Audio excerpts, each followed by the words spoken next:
Welcome back to the next talk by Farid, Challenges with Java in a Hermetic World. Farid, take it away. Great. Can everyone hear me? It's I guess I'm going to assume everything's okay. And then yeah, works. We'll get started. Yeah. Thanks everyone for attending the talk. Talk is Challenges with Java in a Hermetic World. Just really briefly, who am I? My name's Farid. 10 years industry experience. I'd say all of it basically spent on the Java or the JVM ecosystem. I find myself constantly pulled towards tooling and developer productivity. I think maybe similar to how chefs admire their knives. And recently, I've been focused on Nix or similar store-like systems, Spack or Geeks, and trying to marry it with this passion. So the outline. So if you're watching this talk, maybe you're already interested in the JVM ecosystem. But if not, I hope to sell you on why you should care. I'll spend some time going over some general problems plaguing the JVM ecosystem, integrating with these tools. And these are issues I've hit trying to integrate Java into Nix. And you might face integrating Java into your hermetic systems. Hermetic here is just a synonym, or actually rather a subset of reproducibility. Finally, I'll share some personal improvements I've applied to Nix to better support Java and maybe think about some opportunities available if we have time. And I'll be mentioning specific things to Java and Nix, but I'll try to keep it pretty light. So you shouldn't really need any in-depth knowledge to follow along. So like, why focus? Why is this talk on the JVM and why should you care? Java remains popular. Here is one interesting metric, which is a ranking of languages by popularity of their Google searches. And as you can see, Java is second, and as of October 2021. And up until recently, if you go on the site, it was, they show you the historic rankings, it was number one. You know, my subjective experience for as much as it counts is that Java remains one of the highest in demand languages, especially for Linux-based businesses. Building web services is Java's bread and butter, and work is becoming predominantly more web-centric. I did attend Ludwig's talk on Geeks and noticed, you know, why you should care about the JVM. He had a breakout of all the languages in Geeks, and I did notice that Java was absent there. So it had 0%. So maybe somewhat relevant to this talk. Here's another data point, which is the Stack Overflow developer survey on ranking of most popular languages, and here Java's fifth. So it's a language that we should care about, and then if you include the JVM ecosystem, even more so. So I've had this goal, which is to add better support for Java and Nix, specifically Nix packages, which is Nix's main central package repository, for those unfamiliar with Nix. Many languages nowadays have an accompanying tool to manage and resolve dependencies: pip, cargo, bundler, Maven, Cabal, npm. Maybe some of those, you might recognize those. Dependencies are no longer vendored along with your source. And there's an expectation that you have network connection or network connectivity to rehydrate those dependencies. You know, Nix, however, disables network connections, you know, for good reason. They want to try and force or at least help reproducible builds. So what can be done here? You know, in Nix, the answer to this dilemma is fixed output derivations, which is just Nix speak for network connections are allowed for content that is binary reproducible, meaning you know the checksum ahead of time. Okay, so here's kind of the pattern that works really well within Nix, or I guess other hermetic build environments, to integrate with a general language. You start, hopefully there's a custom format lock file. You turn it into, in Nix, would be a Nix expression, meaning something native to that environment. You sprinkle in some fancy library invocations. And here we're doing fetch URL and linking them all together in a directory. And then you the output is you get your vendor directory with all your dependencies. Again, the key part here is that Nix and similar tools allow network access if they're accompanied with a checksum. There's a lot here on the screen, but it's just to give a concrete example of what a popular Nix language integration tool looks like. So this is an integration for Ruby. And at the top left is a traditional Ruby lock file, which specifies the full transitive set of dependencies. On the right, it's turned into a Nix expression, somewhat similar looking to JSON here, but you can see there's a checksum SHA-256. Then the tool uses a combination of fetch URL, which meaning just download from a URL, and linking them all together in a directory to create a single directory that symlinks all the dependencies fetched, which is what we see at the bottom. What's really nice about this pattern is it's pretty granular. So every dependency is a unique entry in your store. However, you get a pragmatic single tree, which is useful to the language. But really this talk is a story of my hubris trying to write a Nix tool to help integrate Java within Nix, or the Nix ecosystem. For those interested, the project's still ongoing, and there's a link there on the bottom. I named it Maven to Nix.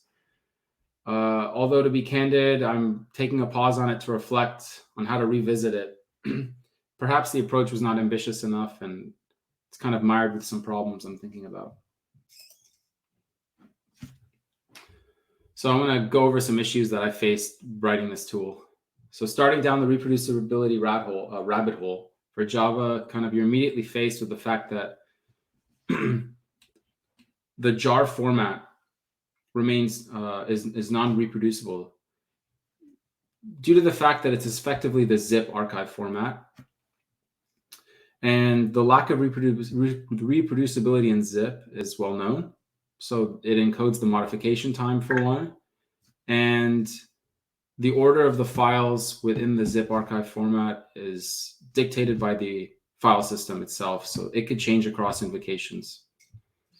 Jars also include a manifest file that can encode a variety of build time metadata. And so there exists tooling to help fix these issues of non-determinisms, but they are, and this is a recurring theme for this talk, opt-in, which is frustrating. That means the majority of builds out there, and there's quite a lot of jars and libraries due to the maturity of Java, is non-reproducible, likely by default.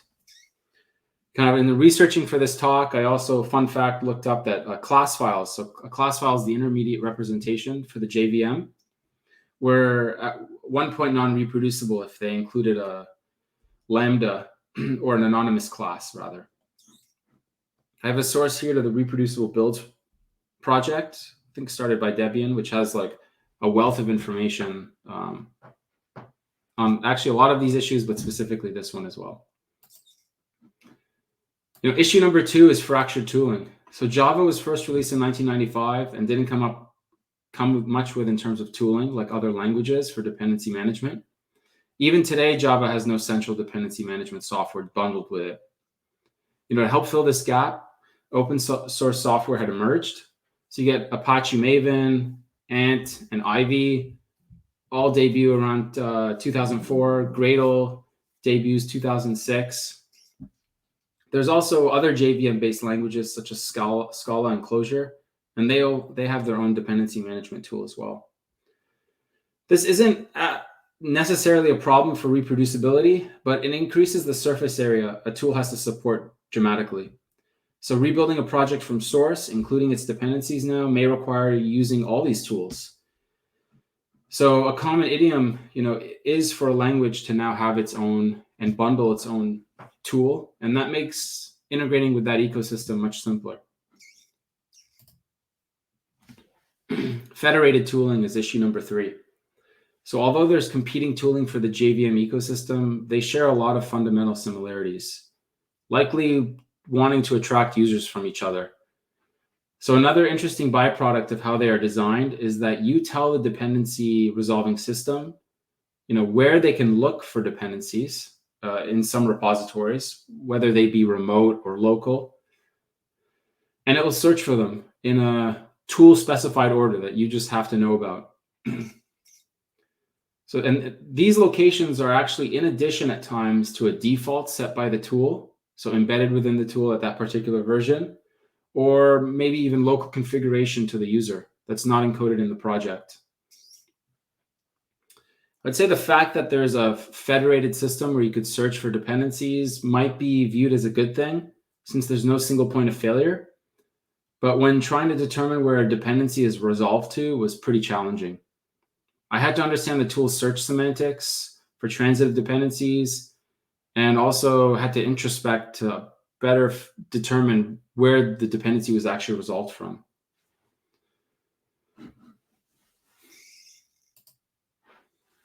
Issue number 4, this is was a big one, and I'm not trying to start a flame war here if you're a Maven or Gradle fan, but actually highlight they all share this kind of feature gap, which is lack of content signatures or checksums for the dependencies.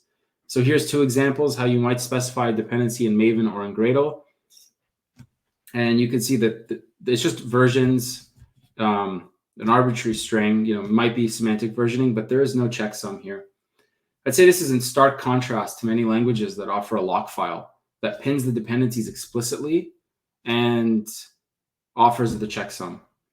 I'll add a note, and this is the asterisk here for Gradle, that I did find they have support for it as of 2020, version 6.2, but somewhat subjective, but I just have not encountered it much or actually at all in the wild. So any one of these issues would be a bad time, but like all together, they're a really bad time, especially for trying to integrate Java and Nix. So we know jars are not reproducible by default. The tooling's fractured, and dependencies can be fetched from a federated system of repositories. And finally, dependencies for a project do not encode their expected checksums. This means that developers can easily upload artifacts to different repositories with different binary content at the same version, and this does happen in practice, which is kind of frustrating. This happens so much in practice that I've included here a link to a Gradle documentation where they actually do have a pretty good blurb on the description. And they too claim that this happens a lot more than you'd think in practice, and not just from innocent metadata differences, but sometimes actual build, meaningful build differences. They have to, so Gradle also adds support for multiple checksums as a result, which is kind of a solution to this problem. But again, adding checksums isn't too common, and it's completely opt-in. So issue number 5, version ranges and snapshot. So to add salt to the wound, although these tools are rather use of them don't enforce a version or checksum, you can specify your dependencies with a version range. So there's no lock file generated, and you can use a version range. And actually, there's even something referred to as a snapshot, which is a floating range that generally points to the most recent development version. Say relying on version ranges or snapshots in the Java community is kind of well known to not do, but again, it happens in practice, and any tool that's built would have to deal with it meaningfully. Okay, so a lot of the challenges I've described would seem to be resolved with a lock file. And as of Gradle 5, looks like they have support for it natively for generating lock files. Again, like I use Java extensively, have not encountered it much in my own personal encounters. But it also fails to include the checksum or the location anyways, where it fetches the dependency. So I've included here a little blurb. This is a little snippet of what the Gradle lock file looks like. And it's missing the checksum or even the location where it's fetched from. So a good lock file to me has all the exact information necessary for another tool to recreate that environment. Many lock file implementations I've seen for the JVM ecosystem, including this one offered by Gradle, also focus on compilation or runtime dependencies, but don't track dependencies needed to for plugins, for instance, and that portion of the build. So trying to integrate Java into the Nix ecosystem was kind of a constant struggle against these issues. And most, if not all, the languages well integrated into Nix do so from that starting point of having a lock file and then following that general pattern earlier. Issue number 6 has a strike through because I was able to solve this with Nix. And so kind of similar to LD library path, the JVM has a system property, Java library path that encodes where to search for shared object files at runtime. The path kind of always includes a set of paths similar to the file system hierarchy standard, which ruins that hermetic closure that a tool such as Nix may set up. Kind of on the bottom right, I've included on my Linux machine the default paths that are included. In practice, this blows up pretty quickly because likely shared objects will try to load libc, and that'll be a different libc than the one the JVM is in fact using, which came from the Nix store. I'll say, very positive thing about Nix, it was pretty straightforward to patch away this functionality in Java, or the JVM rather, and I've upstreamed the changes to do so for multiple JVM versions. Finally, issue number 7, sending executables via jar. So some dependencies, such as plugins, may rely on executables and abuse the jar dependency management software to deliver them to the user. I actually saw in Ludwig's talk that PyTorch does the same functionality as well for shared objects for libraries. And here it's like a step further with an actual executable file. So a good example of this is protobufs and the proto-C tool. Protobufs is a schema format to generate code, and the proto-C is the tool that generates the code for you. And on the left here, I've just shown some examples where I have a jar and I'm unzipping it, and you can see it's encoded Linux, Darwin, and Windows executables. On the right it's actually a few different jars that try to offer this functionality, and here are some other ones actually offered by Google themselves, which is the executable. These executables are then not built within the hermetic world of Nix, and therefore need special handling because they may rely on other shared libraries that may be found on a traditional distro. So kind of like, what were the lessons of this talk, aside from me pulling out my hair at times? Of course, it's easy to look back at a language with as much legacy as Java and find ways it could have been improved. Still, there are meaningful takeaways to me as I've gone through this process of trying to improve the Java and Nix interoperability. So first off, opt-in for reproducibility features don't amount to much. To me, this is like the same argument as having same defaults. Reproducibility should be a first-class feature and should not be opt-in when possible for things that help it. Second, implicitness, whether in lacking of checksums, not specifying the exact dependent versions, be version ranges, or even where to find dependencies, or even that POSIX doesn't specify the file order when for listing files, just adds a lot of hurdles to reproducibility. So be explicit when you can. Thirdly, checksums are important. They help add provenance and verifiability of what you're downloading. And lastly, and just smirk here, maybe we could avoid zip or similar archive formats going forward more often. Thank you.